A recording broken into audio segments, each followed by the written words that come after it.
मैं हूं आपके साथ अमित शर्मा। इमैनुअल मैक्रों का भारत दौरा ऐतिहासिक रहा है।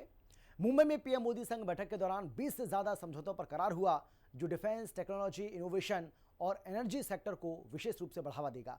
एक रिपोर्ट आपको हम दिखाते हैं, देखिए। Unique cultural creation, a video mapping projection on the iconic Gateway of India, a monument emblematic of Mumbai, a city that has long been a vibrant hub for India's creative and cultural industries. Created by a French studio, this act. ये तस्वीरें हैं भारत के आधुनिक भविष्य के आधार की। मुंबई में हंसते मुस्कुराते पीएम मोदी ने गर्मजोशी से फ्रांस के राष्ट्रपति इमैनुअल मैक्रों का स्वागत किया, तो द्विपक्षीय बैठक ने एक इतिहास भी रचा। भारत और फ्रांस के बीच 20 से ज्यादा समझौते डिफेंस, टेक्नोलॉजी, इनोवेशन और एनर्जी सेक्टर को विशेष बढ़ावा देंगे। फ्रांस के राष्ट्रपति इमैनुअल मैक्रों का भारत दौरा इस कदर कारगर साबित हुआ है। फ्रांस के राष्ट्रपति मैक्रो और पीएम मोदी ने कर्नाटक में H-125 हेलीकॉप्टर की फाइनल असेंबली लाइन का वर्चुअल उद्घाटन किया। टाटा एडवांस सिस्टम का joint venture airbase make in India initiative की एक बड़ी पहल है। ये असेंबली लाइन भारत में डिफेंस और एयर स्पेस मैन्युफैक्चरिंग को बढ़ावा देने की दिशा में मील का पत्थर साबित होगी। मैक्रो ने भारत फ्रांस संबंधों के 3 बड़े आधार भी बताए, तो यूरोप से लेकर के एशिया तक कूटनीतिक हलचल होना लाजमी था। ये 3 आधार थे: विश्वास, खुलापन और महत्वाकांक्षा।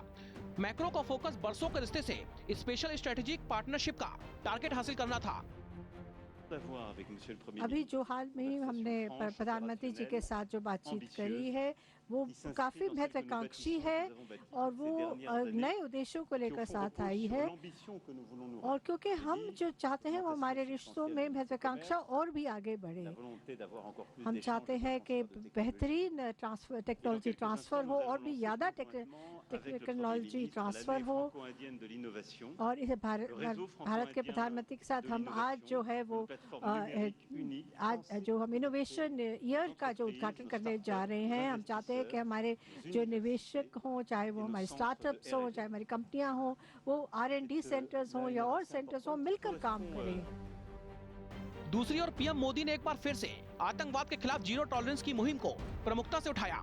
विश्वास और साझा विजन के आधार पर भारत में हेलीकॉप्टर बना करके विश्व में एक्सपोर्ट करने का दावा किया। यूक्रेन हो, पश्चिम एशिया हो या इंडो पैसिफिक क्षेत्र, हर जगह शांति के प्रयासों का भारत और फ्रांस ने समर्थन किया।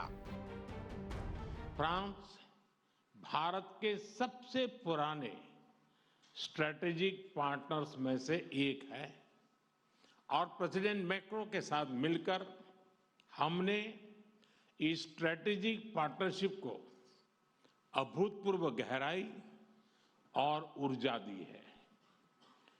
इस विश्वास और साझा विजन के आधार पर आज हम अपने संबंधों को स्पेशल ग्लोबल स्ट्रेटेजिक पार्टनरशिप के रूप में स्थापित कर रहे हैं। भारत और फ्रांस के संबंध वास्तव में अटूट रहे हैं।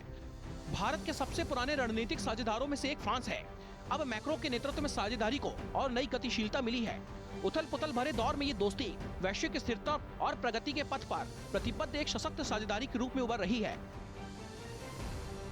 डेस्क रिपोर्ट, हिंदी खबर।